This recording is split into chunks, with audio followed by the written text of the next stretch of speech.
המוח, לעבוד. של הטקסט.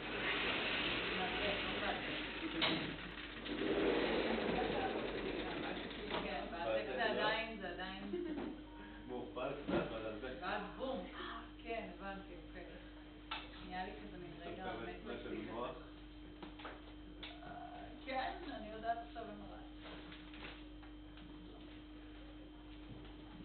אני גם בכנות לא יודעת מה השאלות. לא הבנתי אותם. טוב. כן, אבל טוב. בטוח. זה אפילו זה מצחיק, כי לא תבין בעתק. לא, אתה הבנת בעתק. אני הבנתי כאילו אני לא לפה ולא לפה. זה הלבן שורש של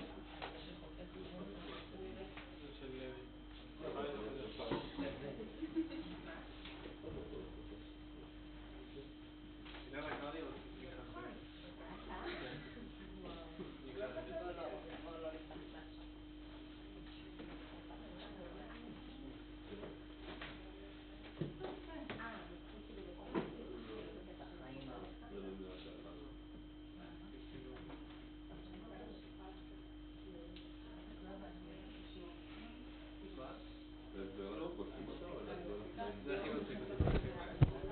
שהכל נהיה מוזר, אבל מישהו אומר, הוא לא אמר כלום.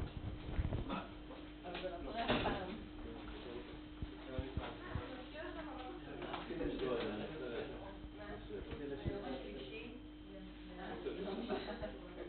שם ישמור, אני שמעתי לקפוץ.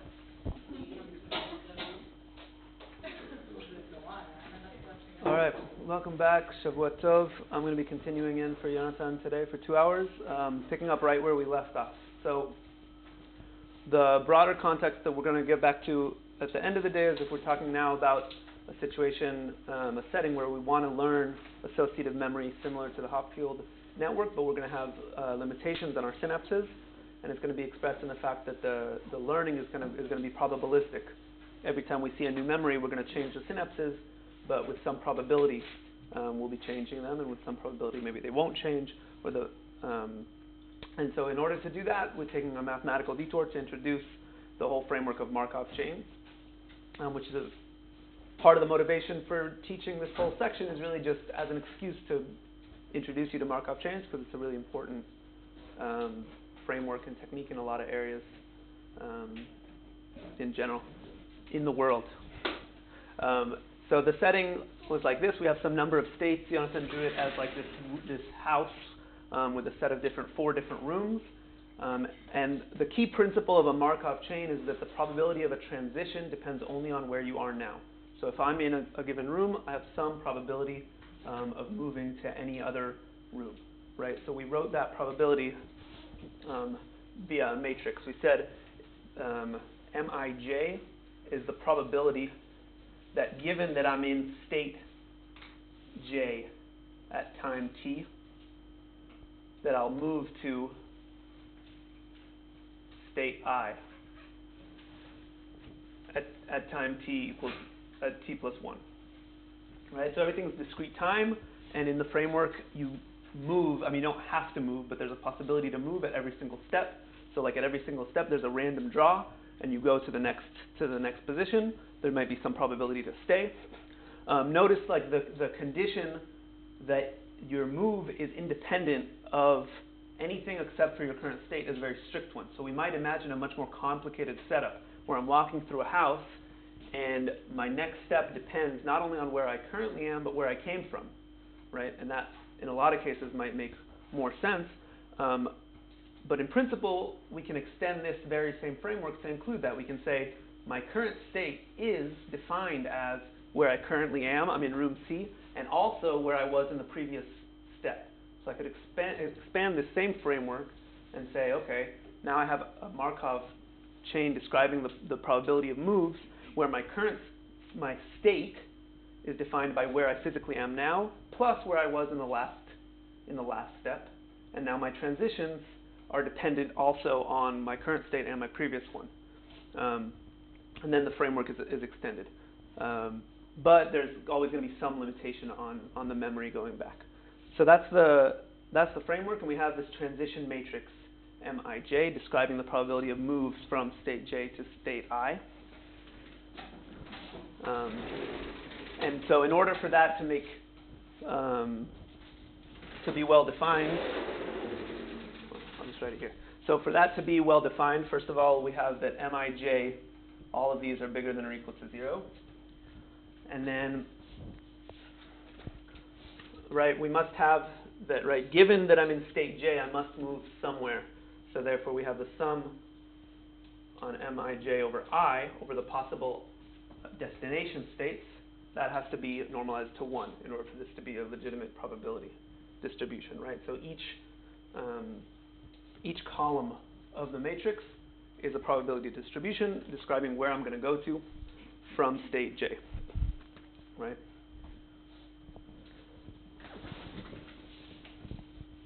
Okay, and now we can use this matrix very nicely to describe how we update probabilities in time.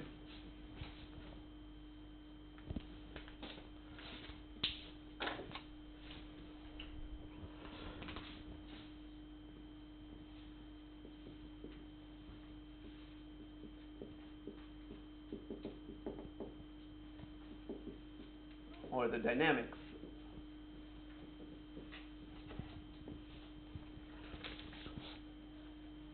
Right, so if at time t, the probability of being in state J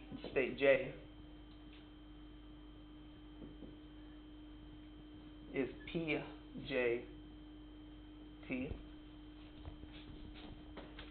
right? So there's a whole probability. I'm spread. We don't know exactly where I am within that house, but we want to know where I'm. If that's the probability at a given time, what's the probability distribution at the next time, right? So then pi t plus 1. Well, that's just similarly what I do. So what's the probability that I wind up in a given room? So I sum over all of the rooms, j. And I have pj, the probability that I was there at the previous step, times the probability that given I'm at j, I wind up at I, which is just Mij, right? So this is essentially, Mij is a conditional probability, and pj is like the prior. And I can then also write this note, see that this form is just simply a vector, which is going to be my probability distribution at t plus 1, is equal to the matrix, the transition matrix or stochastic matrix times the vector at times t. Right, so this is like our dynamics in state space. It's no longer the kind of continuous dynamics that we're used to when we're talking about the dynamics of neural activity. We have this discrete form, but otherwise it's somewhat similar. We have this linear matrix times a vector. So this defines the way we update probabilities. And then we can see from this, so if we ask about the long time behavior of the system, we can ask whether there will be a stationary distribution in the limit of long time. If I wait forever, what do I expect? What do I expect to see? And this is essentially a fixed point, asking about a fixed point to this iterative equation. Right, so we can ask if such a fixed point exists, and what does that look like? Well, it's simply a fixed point exists if we have p star equals mp. Right, if there's some vector of probabilities p that satisfies this equation, then that would be a fixed point, and if I am in that state, I will stay in that state indefinitely, right? And we notice immediately about that that means that the condition, at least one condition for being a fixed point or a stationary distribution, right, is that P here is an eigenvector, right? It's an eigenvector of the matrix M, and it's a very particular eigenvector. So the eigenvector with eigenvalue 1. So if there exists a stationary distribution, it must be an eigenvector with eigenvalue 1.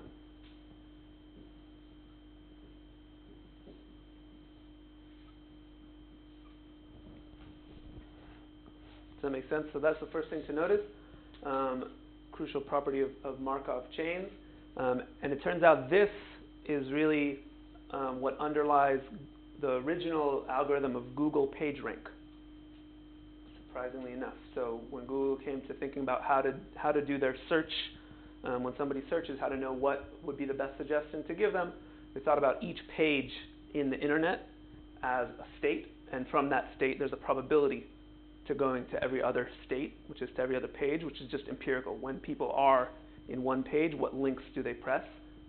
And that gives them a matrix. That gives them a transition matrix, just like that. And they said, well, how do we weight the kind of importance of every single page? So we'll do it according to the stationary distribution that's given by that transition matrix. I don't know what they do today, but that's kind of the basic principle underlying that.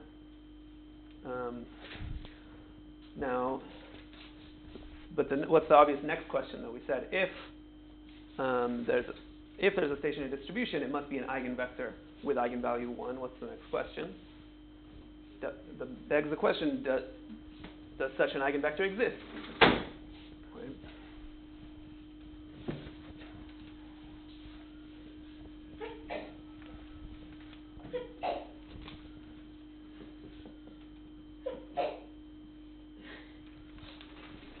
Okay, so how do we know whether there is an eigenvector with eigenvalue 1? So there's lots of literature and lots of different ways to prove it. Resting on some particular linear algebra knowledge that we already have, I'll show one easy way to do it, which is to note or observe that we can define observe that we have a left eigenvector given by, call it V1L transpose, which is all ones. So we have, if I take a row vector that's all ones, and I multiply it on the left side of my matrix, right, so I take V1L transpose times my matrix M. What does that mean I'm doing? So I'm taking all ones and multiplying each column just by that vector of all ones. I'm just summing over each column of the matrix M. And like we said before, the required property of this matrix to even be a legitimate transition matrix is that each column just sums to 1. So V1L times M, therefore, just gives us the vector of all ones. That is, it's equal to V1L transpose. So we have an immediate proof that there exists, that there's a left eigenvector with eigenvalue 1.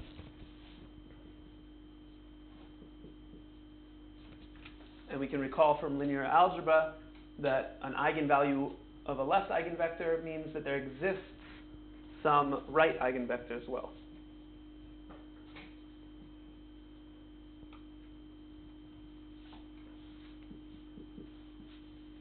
Such that M V1R, so there exists some V1R that is also an eigenvector with eigenvalue 1, such that M times V1R is just equal to V1R. So that's a very simple proof, again, based on linear algebra knowledge that we already have, that there is some eigenvector with eigenvalue 1. That's not quite enough. Why is that not quite enough?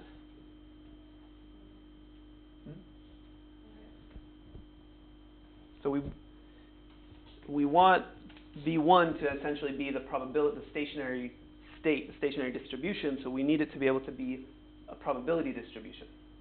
So all it says that there exists some vector with an eigenvalue 1, but how do I know if that eigenvector is a probability distribution? What do I need for it to be a probability distribution? It has to sum to 1, and it has to be non-negative also. If I have this vector, but half of the elements are negative, I just don't know how to make sense of that in terms of probability, right? So that I'm not going to prove, but there is a theorem called Heron-Frobenius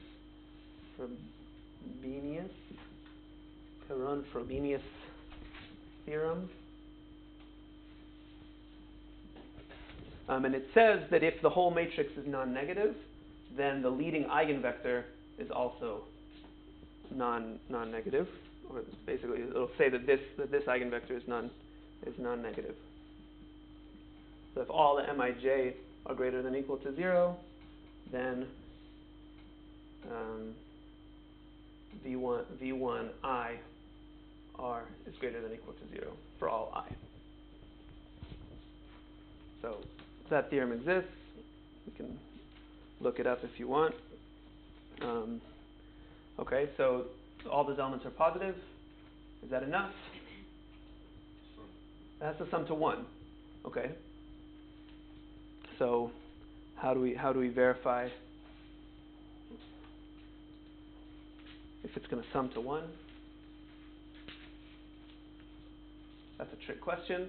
We don't actually have to verify that it sums to 1, right? Because an eigenvector is really just a direction in space. We can scale the eigenvector by any scalar, and it will still be an eigenvector. So coming back over here to P star, we'll say that P star, the stationary distribution, is equal to this eigenvector v1r, which we know all the elements of are non-negative, and then we'll just divide this vector by the sum of its elements. Right? The scaling of an eigenvector is arbitrary. It can be small, it can be big. We can call the norm 1. We can do whatever we want. And in this case, we divide the vector by the sum of its elements in order just to ensure, once we've done this normalization, now we've ensured that the sum of P, the sum of the elements in P is 1. Should have a 1, v1i, sum over I, v1i.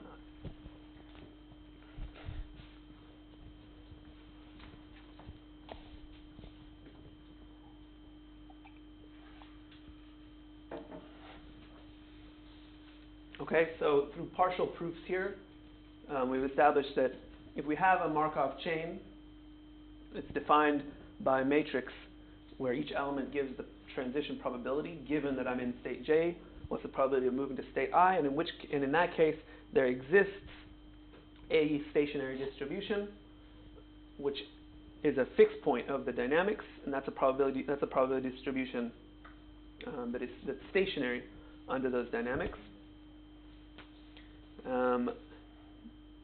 Now, there's a few other things that we need to know about. For example, is it unique? And the general answer is that it's not necessarily unique. There might be multiple such fixed points.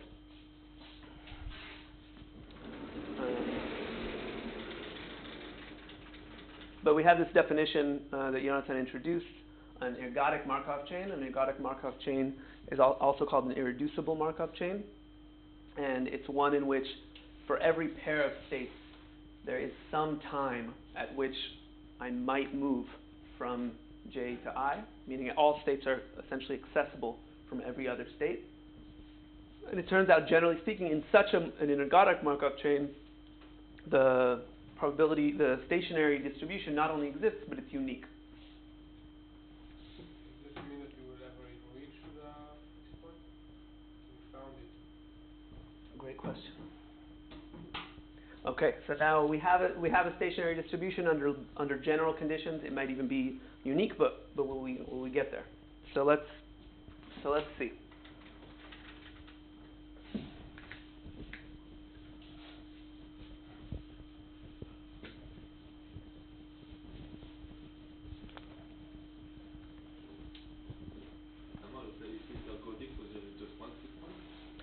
Yeah, I have to double check the precise requirements because there's something called transientness or transitiveness, but I'm pretty certain that that every ergodic irreducible chain has a unique fixed point. I'll double check that. I think that every ergodic chain has a unique fixed point, and there's a little subtlety about whether you're necessarily going to reach that. So maybe talk about later. But let's see about the general question that Musa raised. Will we reach that fixed point?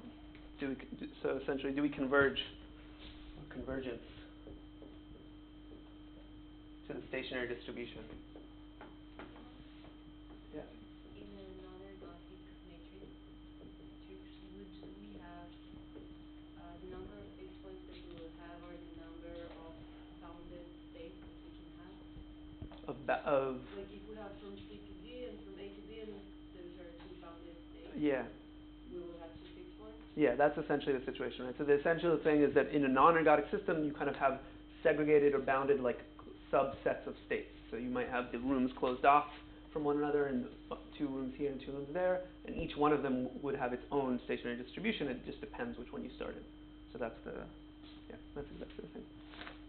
Okay. So, let's ask about the convergence to a stationary distribution. So we have the dynamics that we wrote before, right? Dynamics P at times t plus 1 is equal to m times P at times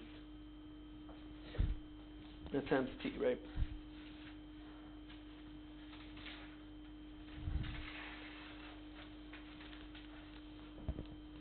Okay, and of course, I don't know if Jonathan wrote this already, but what is P of t? So P of t is m times P of t minus 1, right? In other words, it's m squared times P of 2 steps ago, and so on. I can keep unfolding this back to some original time, and I can write my dynamics as all dependent on some initial state, right? So if I continue unfolding this, I wind up seeing that P of t plus 1 is equal to m to the tth power times the vector P at the first time step, at time step 1, P1. We call it P0 or P1 for the initial condition.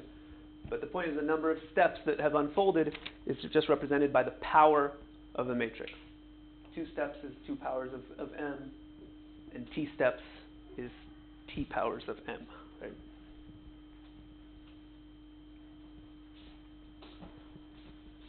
Okay. So now, how do we make sense of that? What do we do with the power of a matrix? And here's the beautiful thing about linear algebra. The answer is always eigenvectors. Eigenvectors or eigenbasis. So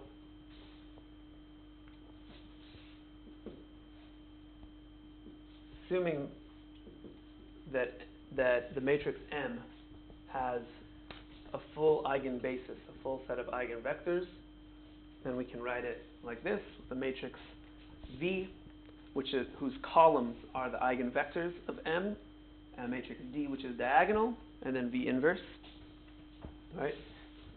And this looks like we have columns which are the right eigenvectors. Say we have 1 through m, representing the m different states. We have m right eigenvectors, and then we have our m eigenvalues, everything off the diagonal is 0.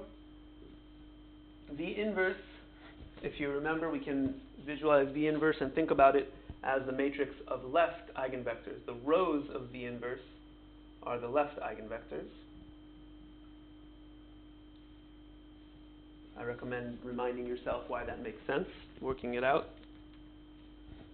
And in this picture, writing the column vectors as V1R through VMR, and the left eigenvectors as V1L through VML, we have the condition that VKL, I'll keep the transpose whenever I write a row vector, I'll write it as transpose just for formality's sake. So I take the left dot right, VKL dot VJR, any pair of left and right eigenvectors, right? So what's the unique property of the pairs of left and right eigenvectors? You have this co-orthogonality. So if I take a pair that are associated with a different eigenvalue, a distinct eigenvalue, I get 0. So if k not equals j, I get 0, and v dot, and I get 1 if they're the same.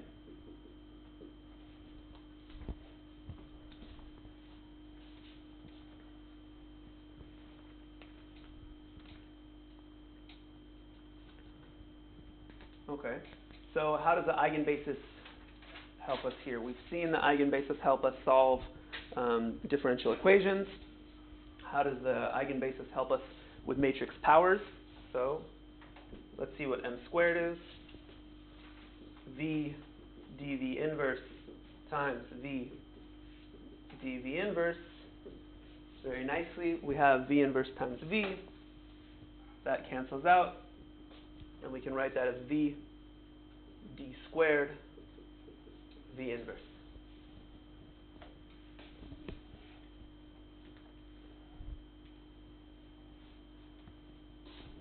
I can keep multiplying, keep adding another m here and another m and another m, and every time I do that, the V inverse will cancel with the V, and I wind up getting m to the tth power is just V times d t V inverse.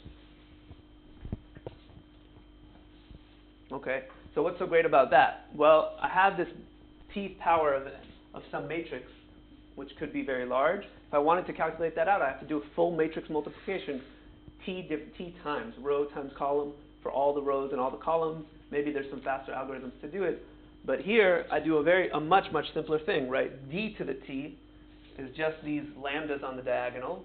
D to the t is just each one has each one of these lambdas to the t, right? I can draw this out as I have this matrix V times lambda 1 to the t all the way down to lambda m to the t. So that's just m scalar operations that I have to do, and then keep my same V and V inverse on either side of that.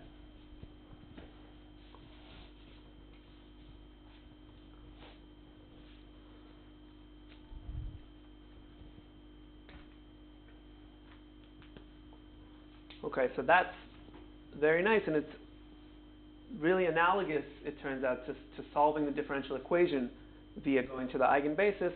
Here we have a discrete kind of dynamic equation, and we're essentially able to solve it by going to the eigenbasis in a similar way.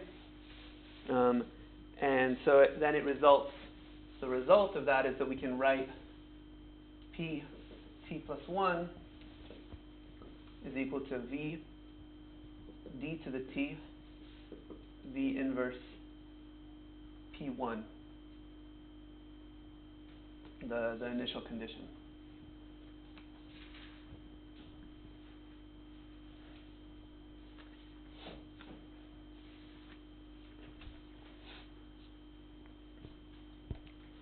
Okay. An alternate notation, which is worth coming across, and Jonathan prefers it for this setting.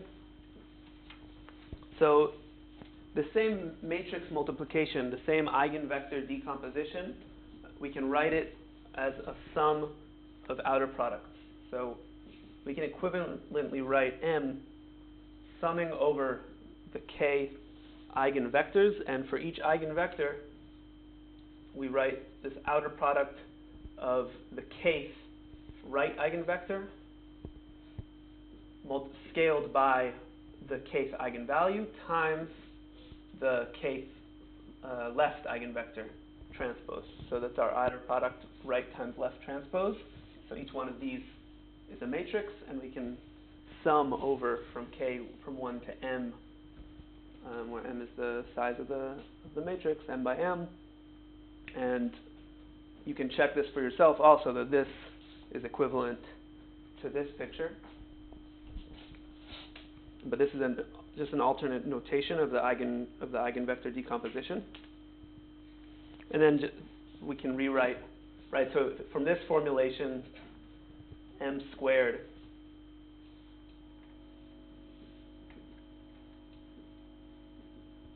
we have one copy of m, which has these outer products, VKR times VKL transpose, times another one, which I'll write as a sum over j, this time just for the ease of the notation. Just to show you that the result is equivalent, I take this product of two different sums, and I can bring out the sum here. This is just a sum over both k and j, both of them going from 1 to m. And I have VK R lambda k VKL transpose times VJR. That's going to be the crucial thing here. Times lambda, oh, sorry, I mixed up these notations. Here, this is V. That was the whole point of doing that. Lambda J VJL transpose. This is totally identical to what I've written here, but just to get us familiar with this notation, working it through. So here I have VL transpose times VLK transpose times VRJ. And like we said before, that's going to have this delta. It's going to be either 0 or 1, delta JK. It's only 1 when K equals to J, so it reduces this whole double sum to just a single sum. We can call it either K or J. Choose K, sum over K from 1 to M of VKR, lambda K. Now we have lambda K squared, and then VKL transpose. And so on. We can extend that also to the Tth power.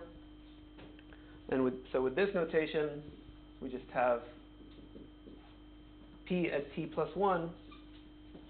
We can sum over all of the eigenvectors. We have Vk, kth right eigenvector. We have lambda K to the Tth power. And then we have VKL transpose times P1.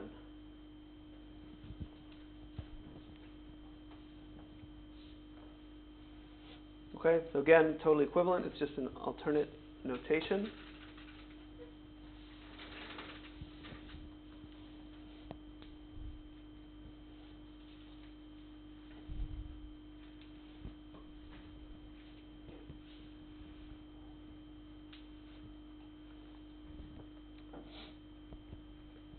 Okay, now all this was in order to answer the question, do we actually converge to the stationary distribution? We said that there exists a stationary distribution.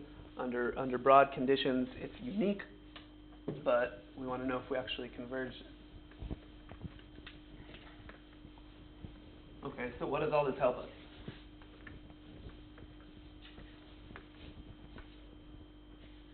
Well, I already called V1L that vector of all ones. And I said that there's some V1R, which has positive or non-negative elements, so that has eigenvalue 1. So we can separate that out. So we can say P at T plus 1 is equal to, first of all, we have V1R, and then we have that eigenvalue 1. Take that eigenvalue 1 to the Tth power, so that's just still 1. Right? We have V1R times V1L transpose times P1,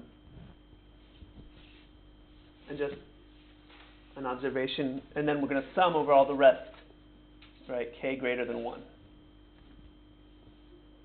VKR, lambda K to the T, VKL transpose, P1, and just an observation here, what's V1L transpose times P1? Was V1L again, the left eigenvector that has eigenvalue 1. We showed that that was just that vector of all ones, right? So it's the sum of P, which is 1, right? So that's great. That's equal to 1. So we have here P at T times T plus 1 is equal to this eigenvector V1R, which we showed exists, and in most cases is even unique, plus this whole sum over all these other eigenmodes, each one of them with lambda K to the power T. Okay? So essentially, the question of convergence is now moved over here, right? What happens to all these lambdas? Well, it depends on their absolute value, right? If lambda is less than 1, then we have convergence, right? For all the lambdas.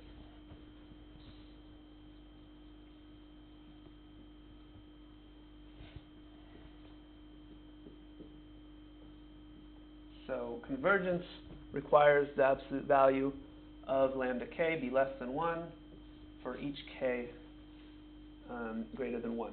So at least convergence to a unique fixed point requires that. Right? Okay. So we'll take the time to prove it, to prove that in fact is the case.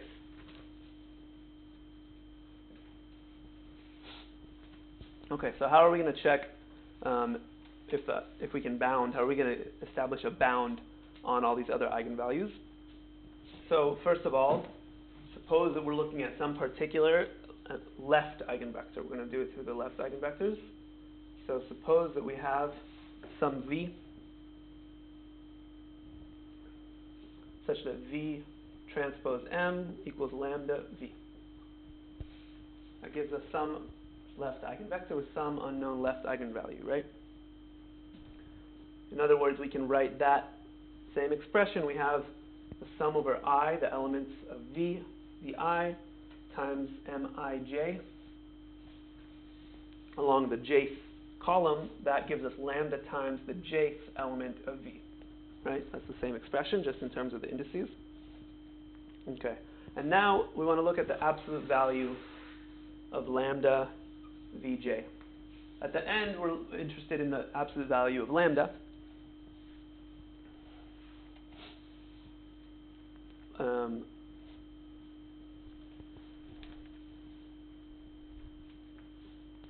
So the absolute value of lambda vj, these are just scalars, so we can write this as a lambda, the absolute value of lambda times the absolute lambda of vj.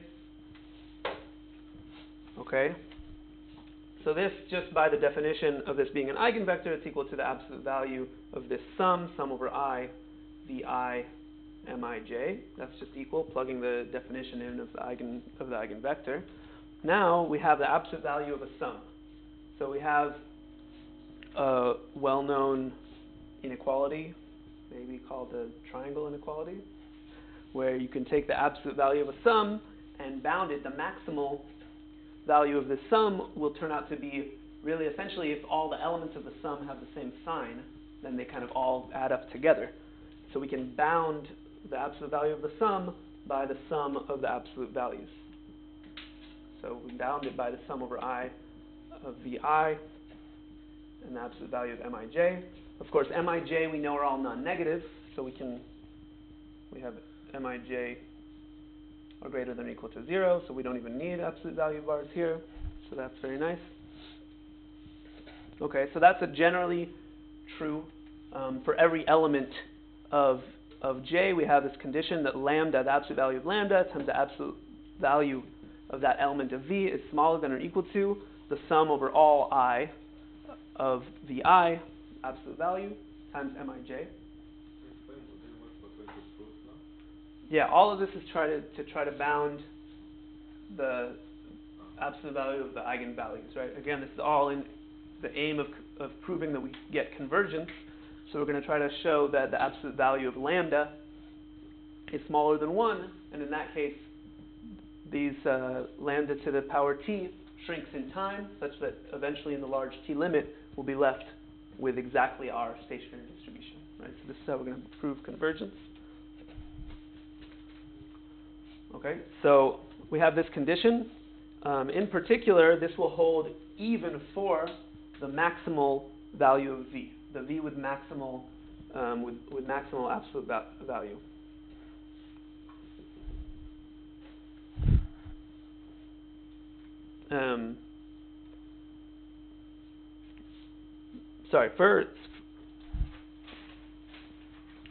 We're going to use the maximal value, but first we're going to use it over here. So over here, we can do another bounding, another kind of worst case scenario. Worst case scenario is if we sum over I and we replace vi for every different element, we just place that with the worst case, with the largest.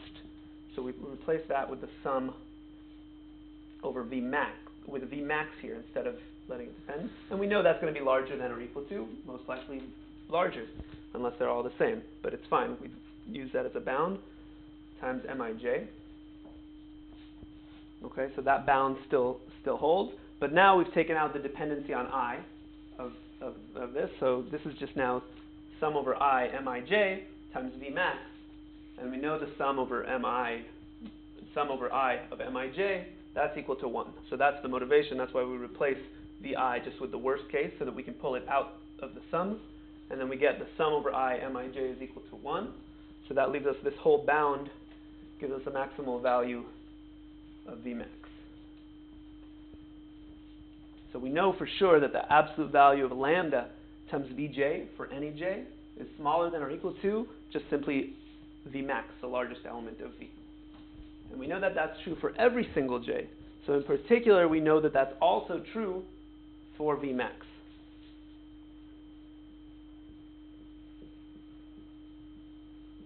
So lambda Vmax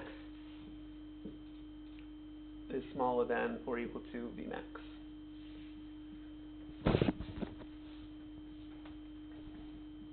Right? And therefore, we have our desired result. Lambda is smaller than or equal to 1.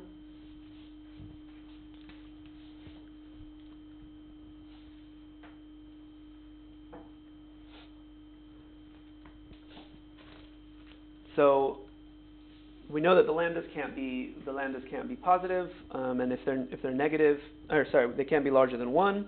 If they're negative, they're not going to be more negative than 1. Also, they're bounded within that region between -1 and 1.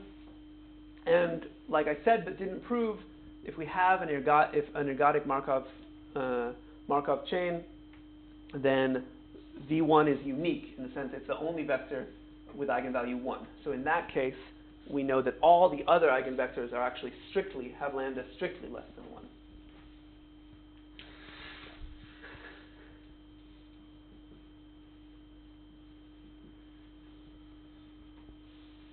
So for an ergodic Markov chain, we actually have that we have that lambda k is strictly less than 1 for all k greater than 1. So that I haven't proved, but you can look it up if you're interested. Okay, so that establishes what we're looking for, that at least in the case of ergodic irregular Markov chain, we have this one eigenvector which represents our stationary state distribution, and our vector of probability at time t plus 1 has that vector weighting, the probability of stationary state just weighting, and then all these other eigenvectors are going to be decaying by this lambda k to the power t. They're decaying because they're all less than 1 in absolute value. So the limit of t goes to infinity of pt, therefore, is just V1R.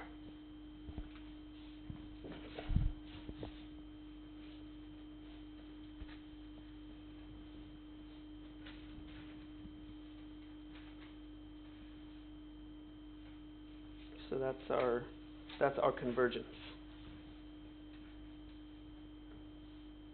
Okay, we'll take a break after any questions. Okay, any questions up to here? So there exists a stationary distribution under circumstances of ergodicity, kind of when everything is able to mix, then that stationary distribution is unique, and it will be reached. We will converge to that stationary distribution in a long time limit.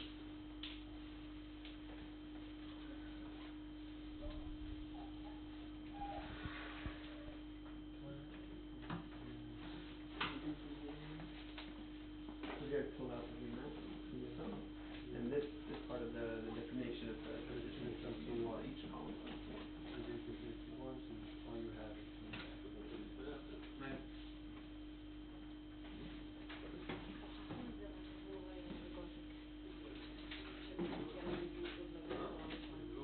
אז מה שראיתי פה זה נכון לכל דבר, רק שמה שיכול להיות שיהיה אחרים, שיש אחרים שלמדה, כלומר יכול להיות שיש עוד אייגנווקטור שהוא גם, יכול להיות שזה כמו שיש כשהלמשול זה אינסוף, אנחנו נשתמש או בזה.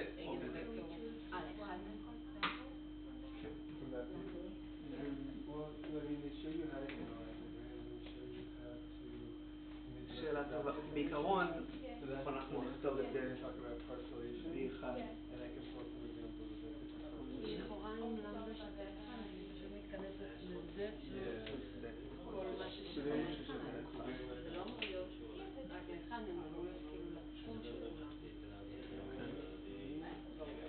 שבפועל, כמו שאמרנו קודם לגבי slow downliness, מה שזה עושה כשזה non-organic, אז זה מפרק את זה, אז בעצם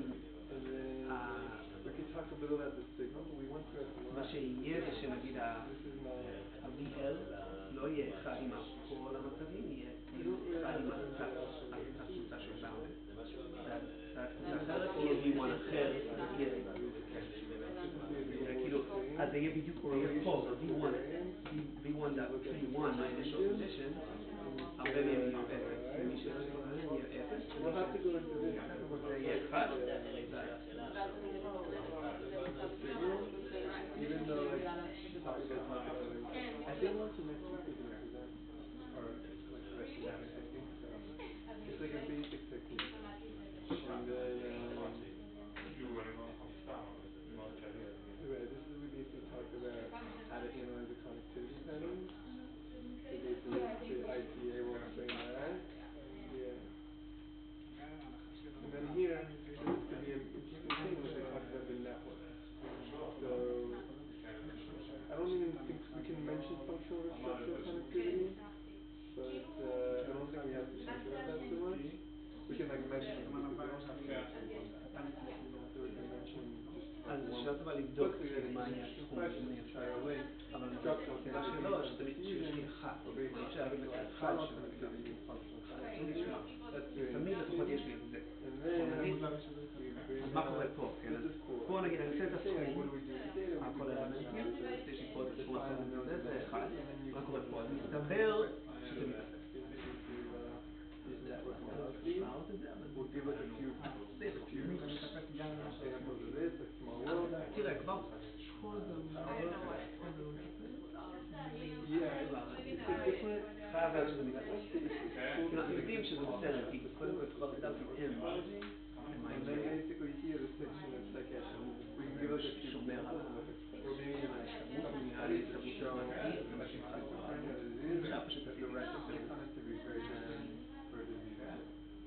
I think that's exactly you want to write it or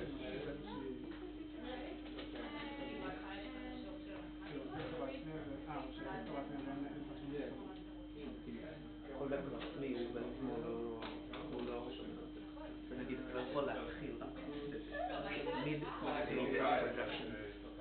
יש לך תמיד projection של אחד על האישור אפשר להבין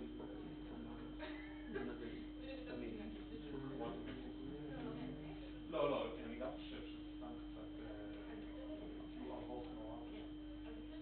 סתם זה קשור פשוט זה אורתוגונלי עם זה שמי טרום אולי and also shy.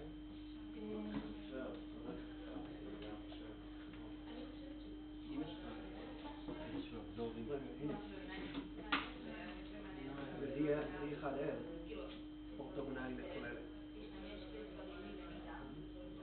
עכשיו מה זה לעשות את הסכום על אלמנטים? זה פשוט בדיוק לעשות דאט פרדקט של זה V1L דוט כל זה. פה כבר יש לי את זה. זה משנה מה יש לי.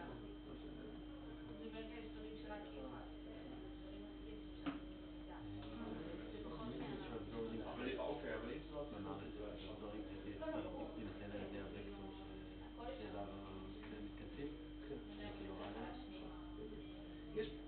יש דברים מדהימים כי... זה לא מאוד מעניין הדבר הזה. זה לא מאוד מעניין הגבול הזה. כאילו, אתה אומר, אם יש רק אחד, הנה אני תמיד מגיע רק אחד. זה בערך מה שיוצאים בכיתה, לא בהכרח, יש לך איזשהו גבולות. יש לך איזה גבולות שהם סוג של דורינג סטייט, שבסוף מתחכה מספיק זמן, כל הדבר, יש לך איזה גבולות האלה. מה שאני עושה זה זמן התכנסות. זה מה שיעניין אותנו גם. במקרה שלנו זה גם לא כל כך מעניין אותנו, מה שאני עושה זה אבל כן, נגיד אם הוא הציג משהו שיש בו שני observing states, אז אתה כן יכול לשאול מה הסתברות פה, מה זה הסתברות פה. אם יש רק אחד,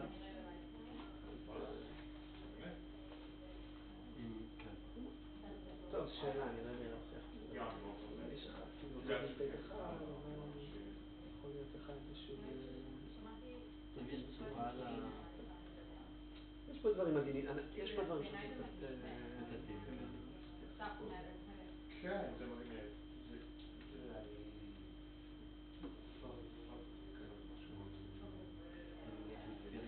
אתה עדיין רוצה לחשוב על מערכת math equation, זה משהו מסובך, ואני מנסה לשים קיר, יש לי כמה דברים כזה, אני מנסה לשים שם קיר בשביל לקבל את איזשהו stationary distribution, כאילו, בלי הקיר, ההסתברות ללכת לשם ולא את ההסתברות להיות בה, כאילו, בסוף הזמן לנסוף, אז אם אני אחפש את ה-stationary distribution, זה מה שאני אקבל. צריך את ה-stationary distribution של המערכת, אם אני מתעלם מהדברים כזה. זה קצת טריקי. כן, צריך לשים קיר. התחושה שלי שזה מאוד טריקי, שזה כאילו... זה אמור לעבוד, אבל זה אמור לעבוד. אני מודה שאני לא בטוח, כי אם אתה... כאילו אם אתה שם את זה רחוק מספיק כמו שאתה... אם אתה שם את הקיר מספיק רחוק... כן, אבל אם אתה שם קיר זה נראה לי יותר... התחושה שזה... אתה לא רוצה לא יעשה absorbing state, אתה שואל אותו... תראה את הסוליושן, אתה לא מאפשר לו לגשת, אם אתה לא מאפשר לו להוציא פרטים מהמערכת. זה אמור לתת לך את ה... כן, את ההסתברות, אולי לא היה קיר בכלל? אבל זה לא קריטי. אני עוד חושב על זה, אני לא רוצה למה.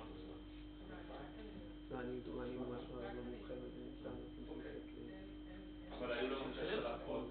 אנחנו נדבר על Convergence פה, כאילו איך אנחנו מתייחסים ל-Convergence, אבל מן הסתם זה יהיה מאוד שונה, אם אני עכשיו מכניס קיר, אז גם ה-Convergence וגם כאילו הכיוון של ה-Convergence זה פשוט שונה. זה לא מה לעשות. אבל לפחות הוא... כן, זה מה שרציתי לעשות... אם הוא מספיק גדול... זה לא אמור לשנות. אם הקיר מספיק רחוק, אז... כן, מספיק רחוק, אז... ואין שם מספיק הסתברות, יש שם מעט הסתברות. זאת אומרת שזה כבר... אחרי שזה כבר הגיע ל... מה שנעשה עכשיו, אז נסתכל על האגנבקטור השני. ואם אתה אומר, הקיר הוא מספיק רחוק שכבר הגעתי למצב שאני כבר די על האגנבקטור השני, אז זה מה שמעניין.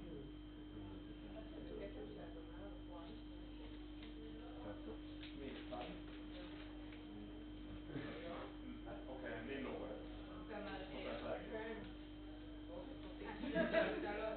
לא, שלא, לא פופל את זה. כאילו, בפעם הראשונה התבלבלתי. נכנסנו כמה לבשנו כלים אחרים, מה קורה, אבל... אני שמתי לב בעבודה, שאנשים מהגיל מסוים, כל מי שצריך להיות בפעם הגיל מסוים, כולם אותו דבר. זה משהו שלא ברור. כן. גם לא קשור לכלום, אבל יש חברת חלל שפתחה. רגע, איך קוראים לזה? זל כהן?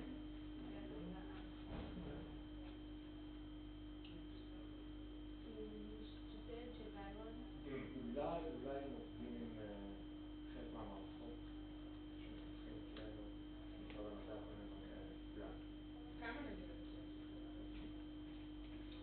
200, 150. לא, כשדיברת עליה פעם שעברה, הצלחת לתקן משהו פח. לא פח, אבל זה זה שולי. קטן, זה מוכן שתעשייה אווירית. תעשייה אווירית. אוקיי. פרויקטים. אבל כן, לא, יש פרויקטים, קוראים שם דברים, כן. לא, כי אני חושב שאנחנו דיברנו על הסוכנות החלל הישראלית, שזה איזה 3 אנשים. זה ראש הסוכנות, מזכירה של הסוכנות. כן, זה 2 אנשים שעובדים. I'm sure she'll approve it today. מעולה.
למה?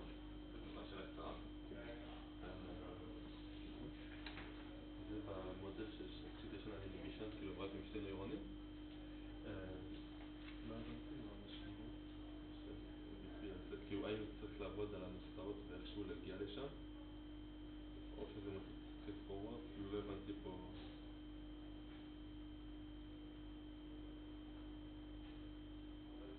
רק אני מבין שאם אנחנו עושים stable frequency אנחנו רוצים דטרמיננט שהוא חיובי, ואם זה יהיה ממש גדול, לא משנה מה זה יהיה, אז זה יהיה חיובי וזה יהיה stable.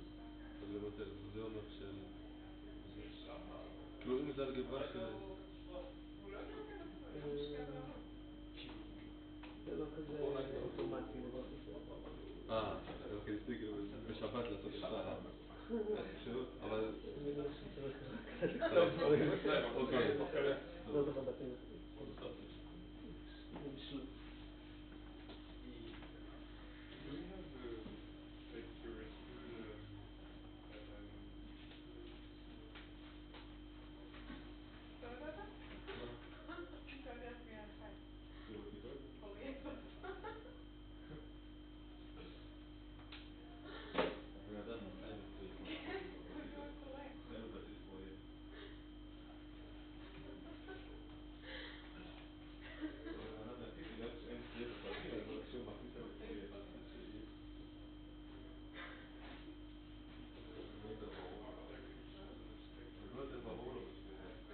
theoretical what happens in the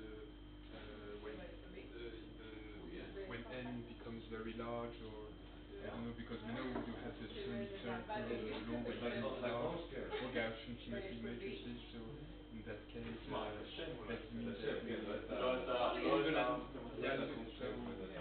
I know, do we have interesting results for that? And it's a very large question. I'm not familiar with anything. It's an interesting question because you have like a random matrix, but you have to add these constraints. And I'm not that familiar with it. So there must be literature on like random matrices with constraints. Right? And like all the elements have to be positive and have to come from one. So you can do some constraints. And I'm familiar with like not in the context of chains. What happens with eigenvalue distribution when you have constraints? All rows add to exactly add to zero. So in neural networks,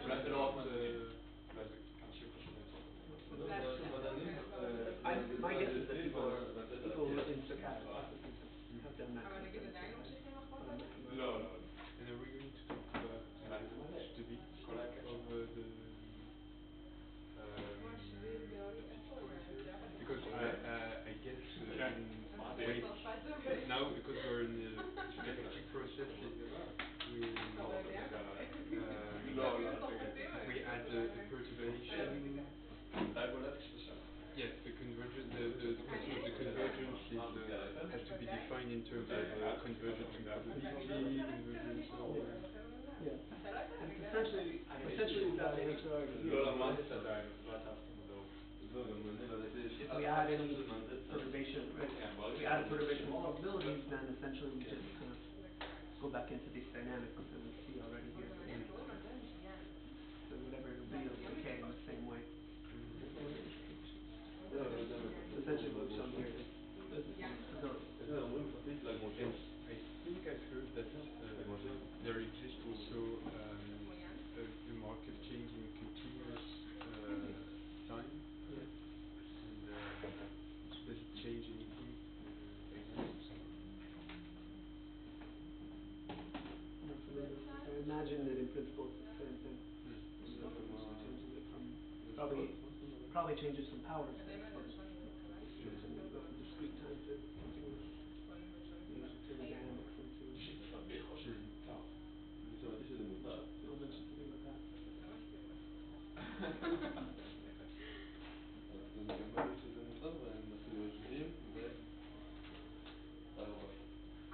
לא, אז זה 5 שם. מה 5? לא 3. 3, זה רשום לי 5 נפרד. 5. איפה זה שם? אני לא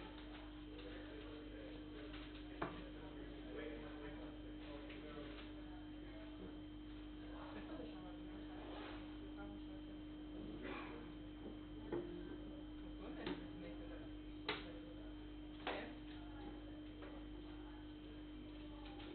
לא משנה שגם ככה באגף התכנוני יש ספלרים. Alright, let's get started.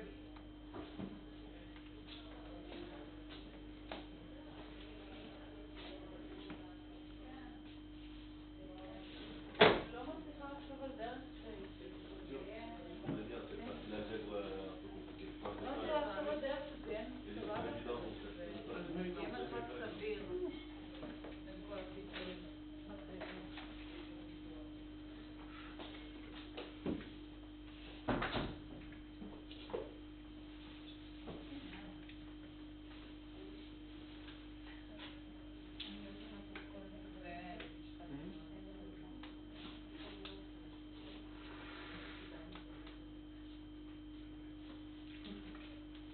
Okay. Alright, so we've seen now that we have a long time limit of convergence to a stationary probability distribution, at least in ergodic Markov chains. I want to take a moment just to compare what we see here to what we're already familiar with our continuous time dynamics, with our differential equations.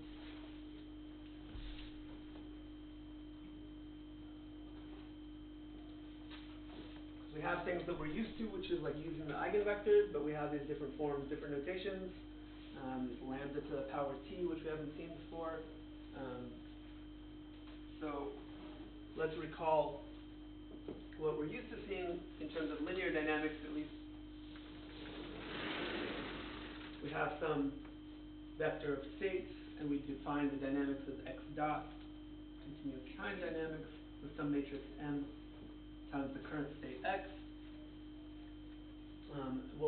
The way that we're used to solving this is suppose that we have the same as we have over here, which is a matrix of eigenvectors v, such that m is v times d times the d inverse. Then, right, what we're used to doing is decomposing the dynamics x in the eigenbasis, right? So we're used to writing x is equal to sum over the eigenvectors, the right eigenvectors, with some components, ck, and that's the same as the matrix v times a vector of component c, and then we can recover the components along the vector by taking c equals v inverse x, right? That's how we're used to proceeding over here. Now I already want to just mention what is this v inverse. Remember, v inverse is a matrix whose rows are the left eigenvectors. Right. So so a particular element of the component, one particular component, ck, is just equal to the kth left eigenvector transpose times x, right? So that's just to remind us, if we forgot, the left eigenvectors give us the components. So that's one thing to already look back over to here, where we wrote the dynamics of the discrete dynamics of a probability distribution. We have this sum over k of the right eigenvectors, representing our modes, times vk left eigenvector transpose times p in the initial condition. So the same exact thing over here. This term is the component, the kth component at time step 1. Right, so we can see essentially we've done the same thing. We use different notations, different formalisms in a sense, but essentially what we've done in this dynamics is decomposed it into the components along each eigenvector. Okay. Now, normally what we did in the continuous case then is we wrote the dynamics within that basis, so we wrote C dot. So we wind up finding that C dot is dc, and then finding the solution for each component separately. But equivalently, so we could have thought about it differently, and so I want to present a different formalism of solving the linear continuous dynamics, which is closer to what we did over here. When we have x dot equals m times x, so we can actually already write the solution. Just like in the scalar form, we have e to the power something t, we can actually write the vector form, the vector x times t is equal to e to the m matrix times t times the vector at time 0. This will turn out to be totally equivalent to everything that we've done. But what is this exponent of a matrix? That's like a weird thing. It's not what MATLAB thinks. If you go to MATLAB and you type exponent of a matrix, it'll give you element-wise each element of the matrix, take it to the exponent. But what we mean here in this form, e to the mt, we need to use the power series definition of an exponent. So the exponent is defined via the power series, summing over n equals 0 to infinity, taking the nth power, both of the matrix, and t to the n divided by n factorial. Right? So that's something we can handle. We know what a power of a matrix is. And for that, we saw, I might have already erased it, but we already saw how to calculate the power of the matrix. We can go to the eigenbasis in order to calculate every one of these powers. And we already saw that we'll have then v times d to the n, v inverse, times t to the n, which is just a scalar over n factorial. And now, in this form, we can see the v and v inverse now show up exactly the same way inside the sum every single time, so we can pull them both outside of the sum.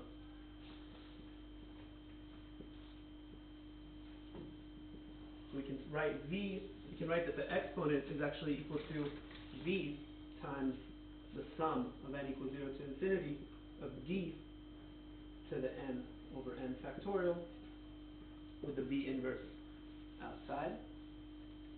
And now inside the parentheses, this by definition is just, we can now look at this, we have a diagonal matrix times itself every single time. We can write this now as the exponent. The exponent of the, I forgot the t here, sorry, there's a t. This is the exponent of the diagonal matrix. That makes already a lot more sense.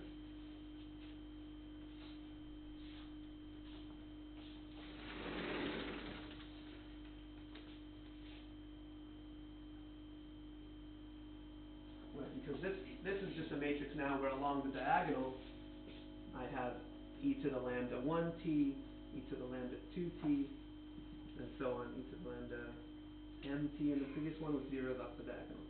Right? And this is exactly what we saw in our discrete dynamics. We saw that the solution at time t plus 1 was this matrix power, m to the power t times the original vector, and then we wrote m to the power t in essentially an identical analogous way, using the eigenbasis and then a matrix, a diagonal matrix that just had the eigenvalues taken to the power t. In the continuous time, we have an analogous result where we can use the matrix exponential, which is just within the eigenbasis a diagonal matrix that has exponent e to the lambda t along the diagonal. We have one for the first, because it's e to the power 2. Well, depending what the eigenvalue is. So this here I haven't said anything about what the eigenvalues are. From the in our case, I mean, right, we should forget about these transition matrices which have eigenvalue 1 and so on. No, I didn't mean that. I meant that since we have n equals 0 to infinity. Oh, the whole sum together Yeah. is equal to the exponent. Right, so it's one plus and so on. So each element of the diagonal is 1 plus lambda k plus lambda k squared over 2 plus lambda k cubed over 6 and so on. eventually e to the lambda k with the t. Okay, and so we can write this. So then we can write our solution. I'll use now, going back to the notation we, I guess let me, so we can also write e to the mt in the similar as this, in this outer product form that we used over here, summing over the eigenmodes.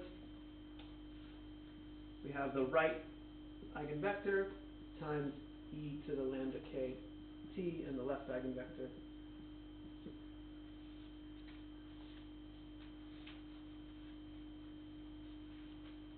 And then we can multiply in here just the initial condition. So x at time t is e to the mt times the initial condition, which just puts here the initial condition. And again, the left eigenvector times the initial condition, that's just a component along the case eigenvector at time 0. This is c at time 0, ck at time 0.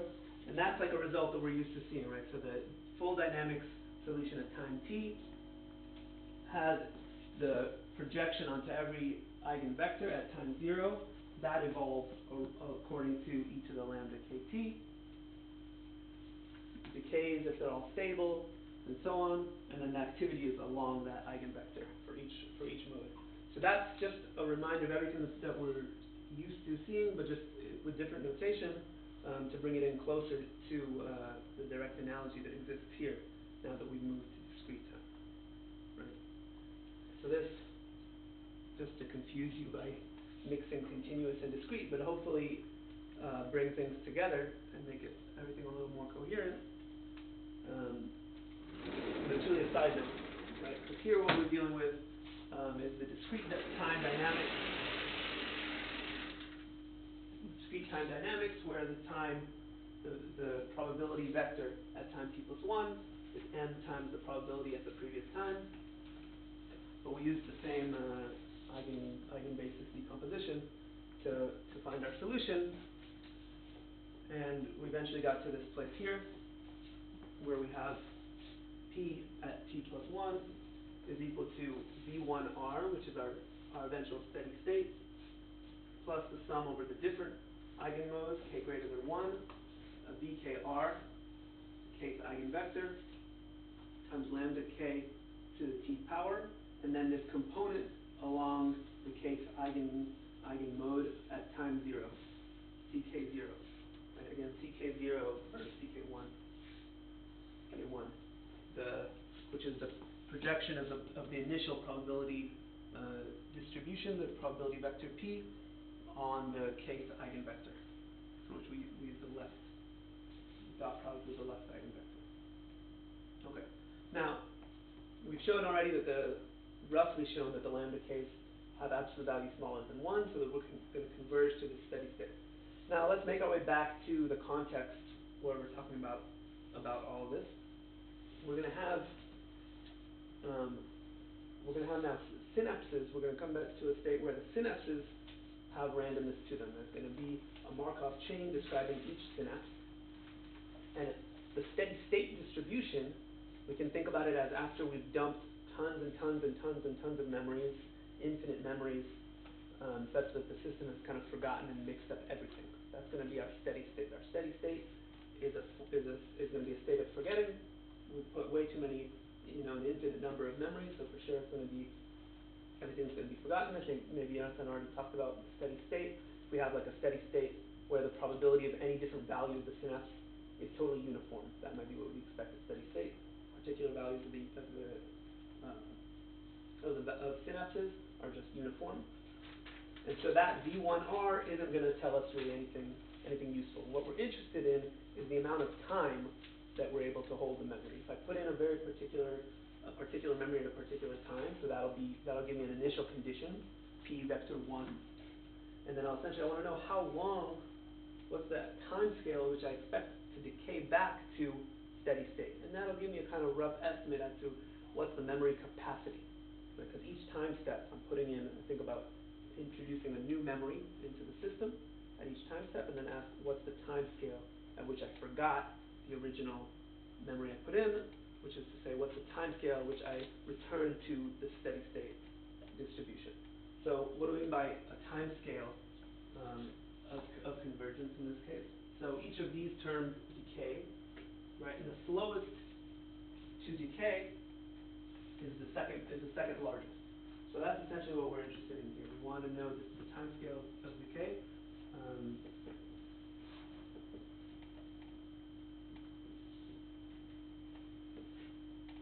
So we essentially going to write that in long time,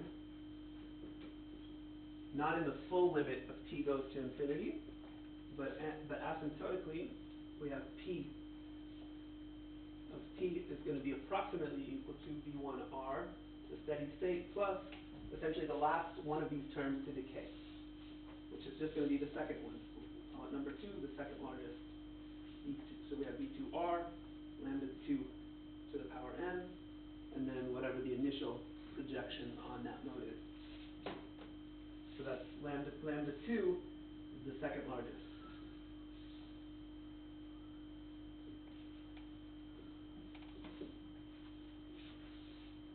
And that determines the time scale. Did we just say that the Hopfield model we do not remember a pattern forever? For any pattern, we remember it for a finite time, and then we decay to the steady state, which we can calculate from the Jij matrix. Yeah, and if we think about the Hopfield model, let me move to the Hopfield. Let me move to the Hopfield model now, and also give an example. Okay. Any questions about this and the time scale?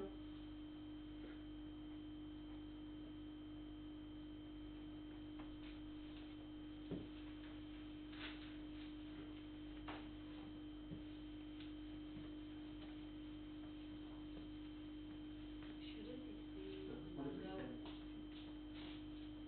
Shouldn't it be lambda, which is slow? Because it's less than 1, and the other one is closer to 1 power, so. So it's going to be the one closest to 1. It's analogous, right? When we're in continuous time, then it's kind of the smallest, the one closest to 0, because we have the exponent. But here, with these powers, it's the lambda that's closest to 1. With the one that's the slowest decay.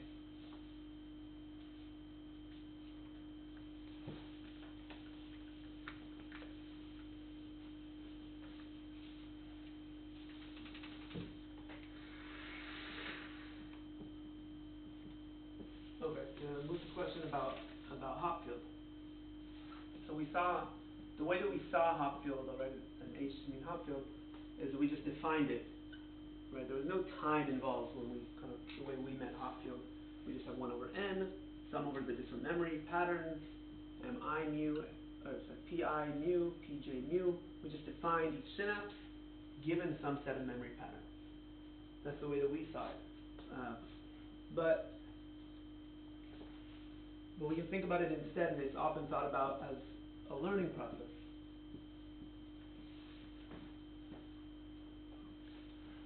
In terms of a learning process, we can think about Hopfield, the Jij matrix H at some time t plus 1.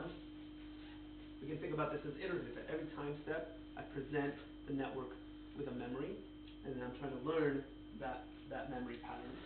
So I take my previous time step matrix, and I add to it the new memory pattern by doing this 1 over n, pi t plus 1, the memory pattern at time t plus 1, pj t plus 1. Right. So this is the analog to what we're talking about back in a Hopfield network. Does the n change? No? Oh no. Sorry. N is the number of neurons back in Hopfield. Right. So now, in terms of this, we don't have a steady state in the same sense. There's nothing probabilistic here in Hopfield. Right? Everything is deterministic. We just keep adding these Pij's. The probabilistic thing comes in the memory pattern itself. Every time maybe we take a randomly sampled vector of ones and minus ones, right? We just keep adding that and adding that and adding that. But we do have a time scale in the sense that at some point it breaks down. It breaks down according to the capacity. Once we're over capacity, it breaks down. In the large n limit, it just becomes like a totally random matrix and doesn't have any information about any given memory. Okay. But so the thing for us will be to say, okay, but now let's suppose that that I don't add this deterministically every time. I present a memory pattern, but I may or may not actually do this update, or I may not do it correctly. I may add some noise into this process. And so we'll do that with a concrete example.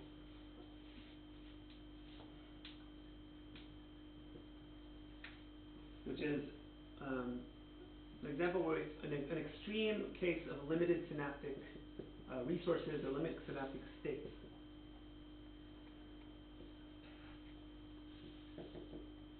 So this will be an exercise where we consider the possibility that our states are limited. Essentially, a lot of this framework came in to try to deal with the possibility that synapses were just actually a discrete number of possible states, and not this continuous, essentially continuous. In hot fields, because we have this 1 over n, we can keep adding memory patterns. We have this, in the limit of large n, at least we have this kind of continuous set of possible different values every synapse can take. So let's suppose that we only have synapses with 2 states.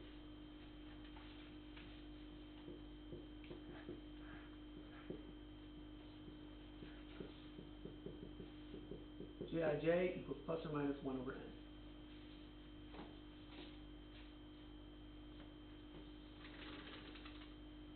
Right? So suppose that's the setting. That's an extreme limit of limitation. What Jonathan's going to come back and do is expand that to say, okay, we have some limit, but not just 2 states. We have some number of states.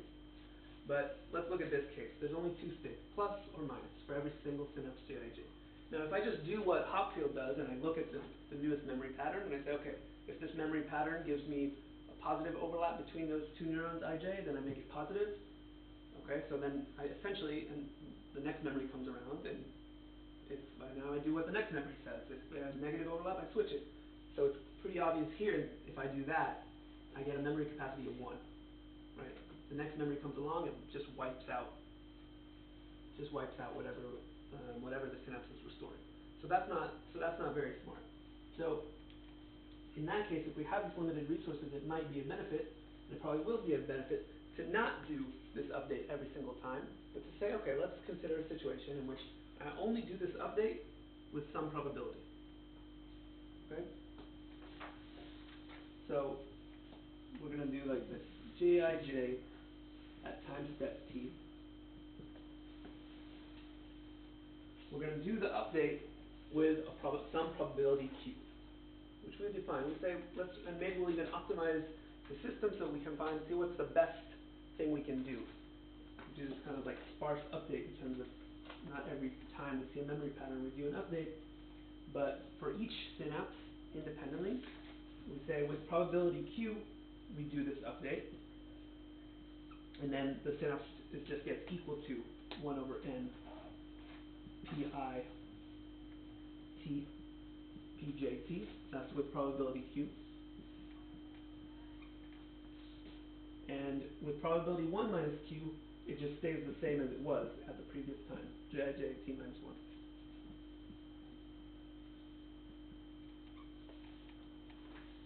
Okay? And this was our final exam question last year. And this is what we're gonna work out now.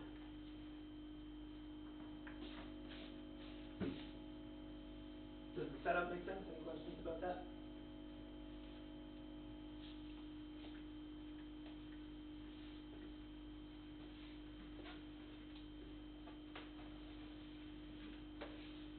Should be equal to Jij at t minus 1 plus that thing with probability q?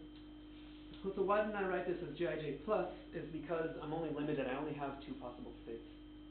So if Jij at the previous time was already positive plus 1 over n, and this one is plus 1 over n, then I want to stay at plus 1 over n. If it was positive, I essentially just want to switch signs. I don't have any other freedoms. I can't really store anything from any of the previous memories anyway. The best I can do is just, okay, if I want to store this memory using this synapse, then I'll just make it equal to.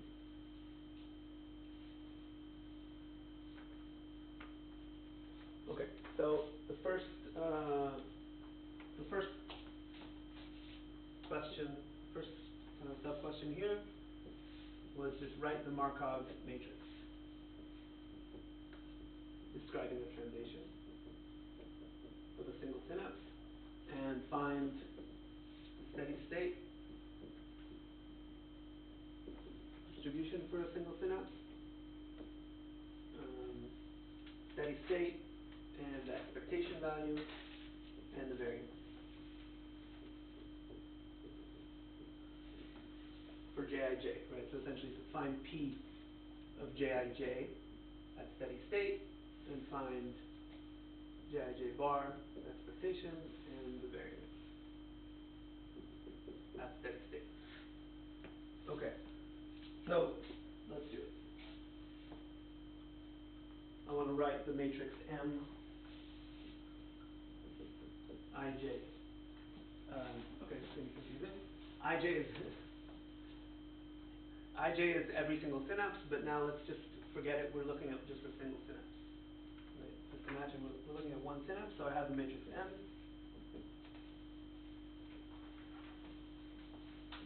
Okay. So how big is this matrix? This is describing again, looking for the matrix describing the transitions between the values of a single synapse, one single synapse, and the transitions, the probability transitions between the values at 6, 2 by 2, and right the 2 describing plus 1 over n and minus 1 over n, right? Okay. So what are the probabilities of transition? Say the first state describes plus 1 over n, and the second state is minus. So if I'm in the plus state, what's the probability of staying in the plus state at the next step?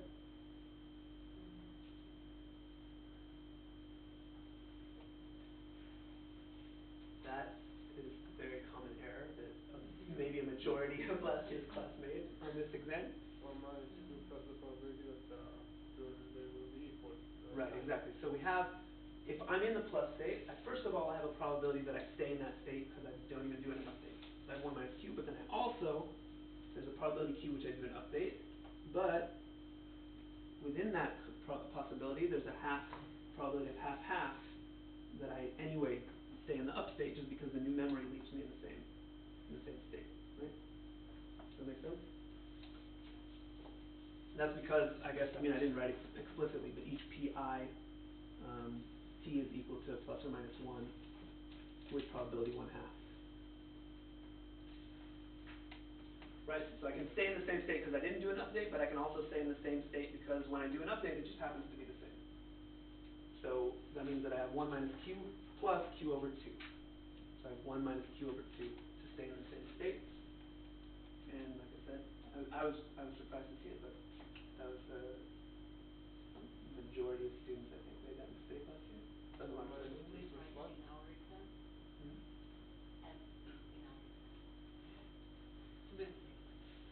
Oh, this was in there. What, it's 1 minus 2 plus what? What's the probability that we will... Right, we have 1 minus q plus, so a half. Given that we're going to do an update, we have a half chance of q over 2 to stay the same. And the whole system is totally symmetric. It's the same thing. If I start in the minus, I have the same thing. 1 minus q of not even looking at the new memory, plus q over 2 from the possibility that I look at the new memory, but it's the same thing. And then in that case, probability of transitioning If I was in the up state, the probability of going to the down state is just Q over 2. Okay?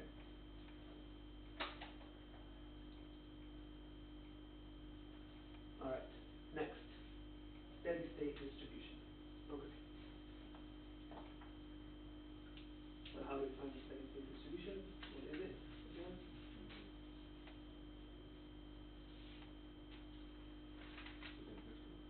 Right, well, steady state distribution is an eigenvector. It's an eigenvector with eigenvalue 1.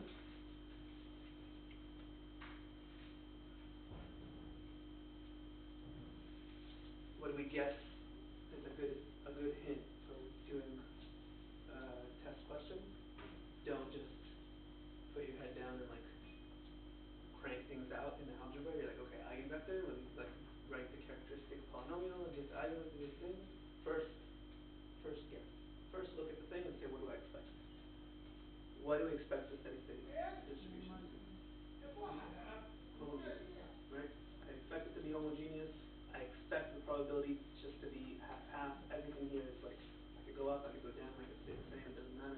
I expect to see that the probability distribution should be not only homogeneous, right? You could say, oh, homogeneous when you write the answer 1, 1. That's a probability. It should be half-half before even looking at it. Right? That's useful also to like check yourself if you make a mistake, but it's also useful because then you can just plug that in and see if it works. You don't have to write the characteristic polynomial and solve for the eigenvalues and so on and so forth. You know that there's an eigenvalue 1 already, and if you can take a guess at an eigenvector, you can just go ahead and show that it's an eigenvector, right? So I can take m times 1, 1 to just verify that that's going to be an eigenvector. And what do I get? I get 1 minus q over 2 plus q over 2 is 1, and I get q over 2 plus 1 minus q over 2, that's 1. So indeed, the vector 1, 1 is an eigenvector with eigenvalue 1. Success. Again, some people did forget, you have to normalize it, it has to be a probability distribution. So, but I have my solution, p star, that's easy to do, it's just 1/2, 1/2. Okay.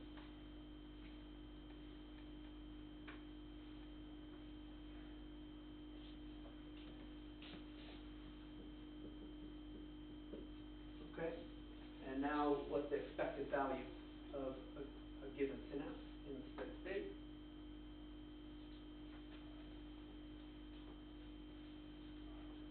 The probability 1/2 of being plus 1n, probability 1/2 of being minus 1n, it's got to be 0. Again, that's another thing that we can guess to begin with, that the expected value of jij of every synapse is 0. Because again, because of symmetry, there's no difference between up and down. And the last part of section A, the variance of jij at steady state. Okay. So because the mean is 0, I just need to know the probability times, it's just the variance is equal to the expectation of jij squared in this case because the mean is 0. How did you get to the mean? The mean of what? So the mean of any given synapse in steady state has probability distribution 1/2, 1/2. Right? This means that the probability of jij equals plus, again, the states are plus 1 over n and minus 1 over n. So the probability of jij at steady state of being 1 over n is 1/2, and the probability of jij being minus 1 over n is also 1/2. And then, so I come to do the expectation with probability 1/2, 1 over n, probability 1/2, minus 1 over n, sum of 0. Now for the variance, so with probability 1/2, I have a value of, I mean, also again, this is pretty direct. I can see that jij squared in any case is 1 over n squared.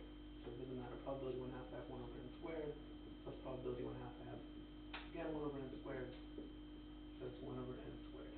Variance is 1 over n squared. All right, that is section A.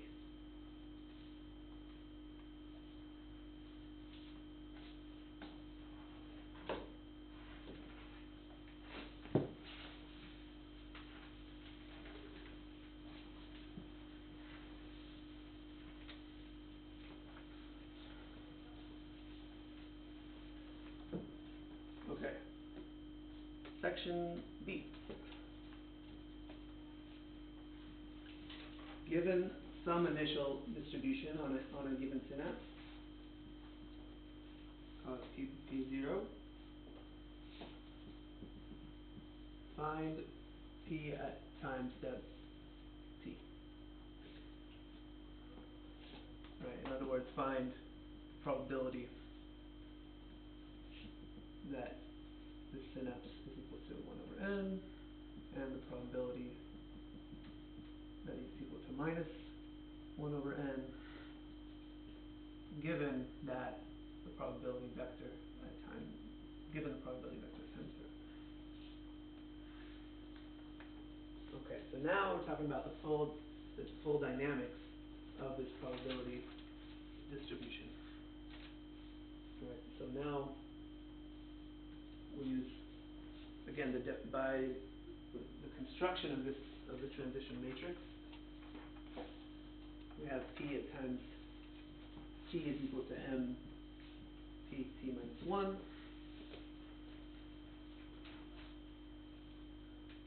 Okay, so how do we go forward to calculate P at times T?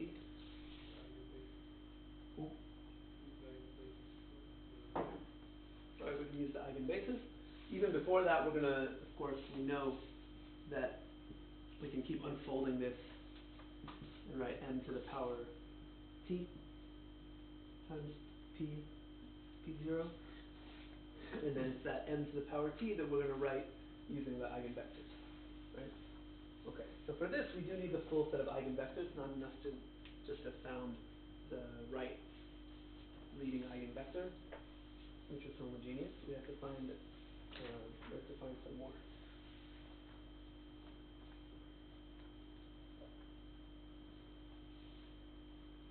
Okay. So we have one eigenvector, v1r equals 1/2, 1/2.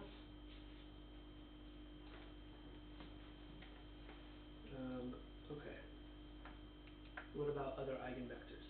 What's going to be a smart way, i.e. an easy way? What's that?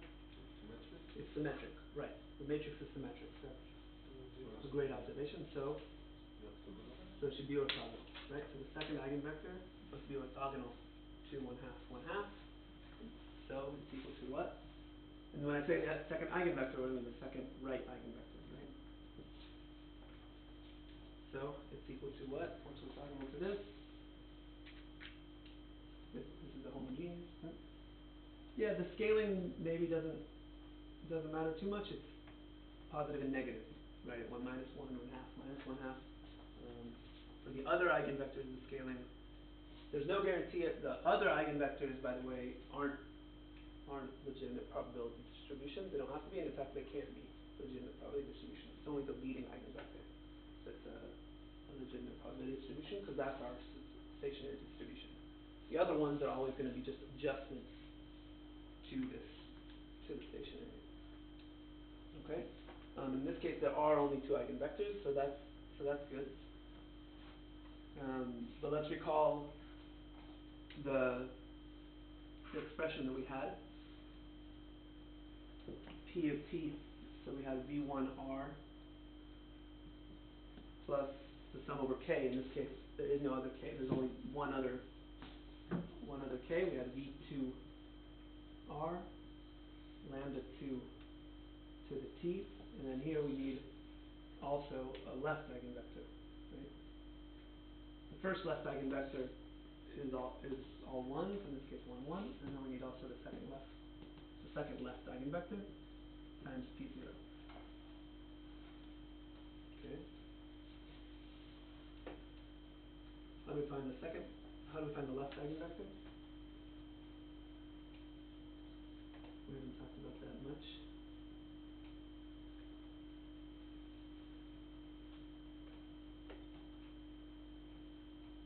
One thing we can do if we're stuck, we can just say, okay, I know. The same. Hmm? It's the same as the second eigenvector on the It's right. going to be the same. Why is it the same? It's symmetric. Because it's symmetric. So if we don't remember, so first of all, if we can remember that the symmetric matrix means not only that the 2 right eigenvectors are orthogonal to each other, but it also means that the left eigenvector is identical. So we know that because we know that we know that V2L dot V1R is equal to 0. So we definitely should remember that. That's true for any matrix, symmetric or not. So we can look at V1R and say, okay, we need V2L to be orthogonal to that. Of course, if we're stuck, we can go back and write V2L transpose times M equals to, right, we haven't yet found the eigenvalue, but once we find it, we'll be able to write the equation. V2L transpose, we can write the equation and solve if we need to, if we're stuck. Right? Though we know that it's orthogonal to the first right eigenvector, in the case of symmetric, we know that means it's going to be identical to its own eigenvector. So we have V2L also equal to 1 minus 1. Okay, and then lastly, to be able to put in everything we need into this expression, we need the eigenvalue itself, right? So M times 1 minus 1 is equal to, and then we just 1 minus Q over 2 minus Q over 2, so that's 1 minus Q up top, and then since down here, Q over 2 minus, so we have minus 1 over Q here, so we get 1 minus Q times 1 minus 1. We have lambda 2 equals to 1 minus Q.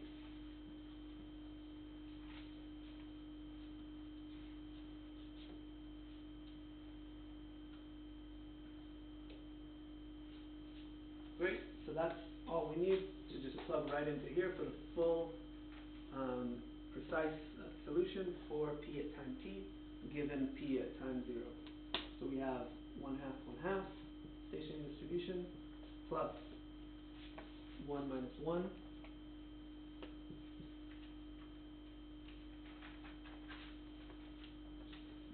and then we have 1 minus Q to the t power.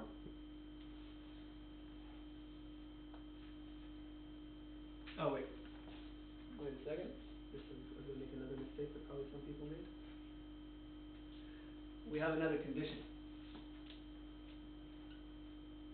We have V2L transpose is orthogonal to V1, but we also have V2L transpose dot V2R is equal to 1. So that's going to give us a normalization condition between this pair. Any one of them I can choose arbitrarily, and call it 1/2 minus 1/2 or 1 minus 1, but then the other one I have to adjust. So if I made V2R 1 minus 1, then I need to make V2L 1/2 minus 1/2. That way their dot product adds up to 1. I could make them equal, I could make them both equal to 1 over square root 2 minus 1 over square root 2. But we can see that also you'll get the same result no matter which of these you choose. So let's say I take this approach. So now I have the dot product of 1/2 minus 1/2 times the vector P0. So you can leave it at that, or you can say here this is P0 plus, call it, and this is P0 minus, probability of plus or probability of minus. So I can rewrite this whole thing as 1/2 plus 1 minus 1 minus Q to the power T times P0 plus minus P0 minus divided by 2. Probability at my initial condition that I was at plus minus the probability that I was at minus divided by 2, and then I have this decaying term 1 minus Q to the power T. And we can see that this at least makes some sense. If I start at an initial condition in which I'm already at equal probability plus and minus, then this is just 0.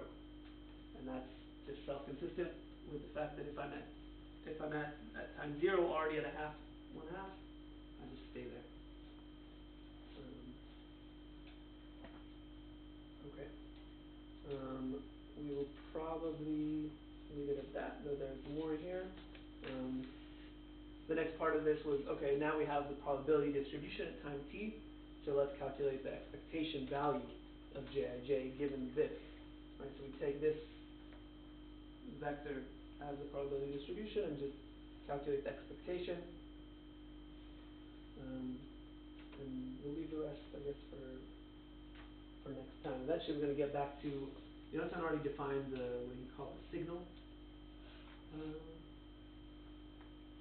Maybe? Maybe not. We'll do it from scratch next time. It's still really like one of it. Okay. Any questions? Just call them plus and minus because we have the eigenvectors x squared minus 1, right? P. This? Yeah. I call it, well, I have two states. One is plus 1 over n and one is minus 1 over n. Okay. So I call it, so at time 0 I call it p plus and then p minus. But you can call it just the first element of the vector p and the second element. That's fine.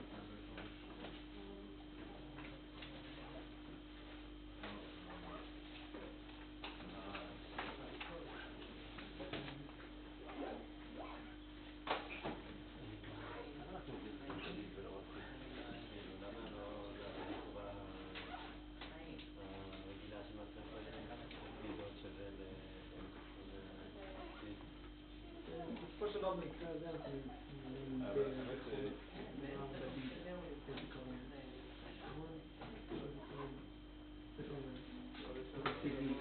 אין איזה משמעות. יותר טבעי להניח שזה הולך, כאילו שהזמן לא, אבל איזושהי התקדמות, כמה זמן נמצא פתרון, איזושהי התפלגות בסוף, לא יודע, כאילו להניח שזה באמת עובד דרך הפחות טובה. לא, אבל אז אתה מחדש את העניינים, אז אתה מצטרף עוד עניין של הזמן, כל כמה זמן, זה יכול להיות מאוד מעניין, אני יכול להגיד שיש גם נגיד דעיכה של הזיכרון בלי קשר לעוד זיכרונות, נכון? זה אפשר, מה שאתה אומר, זה ייתן לך את האפשרות לעשות. פה אנחנו אין דעיכה. בצורה יותר רציבית, כאילו, מה צריך כל זה, מה יותר פשוטה זה... אוקיי, זה יותר פשוט. יכול להיות שאתה יותר רגיל לראות, זה יותר מורכב. אבל זה דווקא, זה אולי יותר פשוט, אבל זה בפרט המודל הוא יותר פשוט. לא קורה שום דבר בזיכרון, חוץ מכשאני מפעיל עוד. לא, אבל זה בטח משפט נקרא. לא.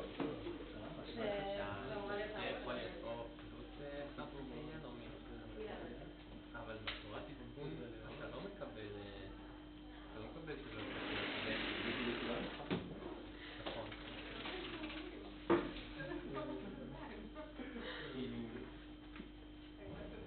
נכון, אבל מה שכתבת לפני זה לא, צורת עדכון שכתבתי לפני זה היה להופכים. נכון, אבל גם בה אתה בכלל לא יכול להפגיע, כי בכלל אין בה אפשרות להיות במצב של אחד. כאילו מה זאת אומרת? לא, מה שכתבתי קודם זה... גם אפשר, זה... למה איך אני יכול להגיע בגבול למצב שזה עובד פלוס? ביניהם, נכון. כי זה יכול לתת לי כל ערך, זה יכול לעדכן לי כאילו, נכון? זה אין פה, זה יכול להיות כל ערך. נכון, זה מקרה אחר. נכון, רק במקרה הזה אני יכול להיות, רק העדכון הזה יכול לתת. אבל גם זה כאילו, אני יכול להיות גם כל ערך, לא? לא, זה בגלל שינוס אחד. כמו הממורי פאטרן שלנו. אוקיי. לא, אני יכול להגיד להרחיב את זה. את הצורה הזאת אני יכול גם להכניס לכאן הסתברות, משהו זה האופן שאנחנו מכירים, עכשיו אנחנו עוברים למצב שזה גם מוגבל וזה גם